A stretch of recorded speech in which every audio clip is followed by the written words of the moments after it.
تعتبر المعارضة عبير موسي واحدة من أشرس من مارسوا السياسة في تونس، وهي معارضة لا تخشى الموت ولا السجن، وقامت بالكثير من أجل ترسيخ الديمقراطية في تونس.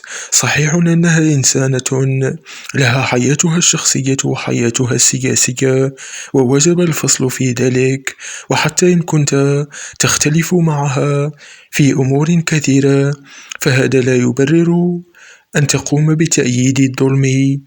وهذه المرأة سجنت من أجل آرائها، وطريقة سجن كل إنسان يختلف مع السياسات العمومية للدولة سوف تذهب بتونس في نهاية المطاف إلى الديكتاتورية المطلقة، وإلى حكم الفرد الذي لن ينمي أي شيء في تونس، بل سيزيد الأمر سوءا.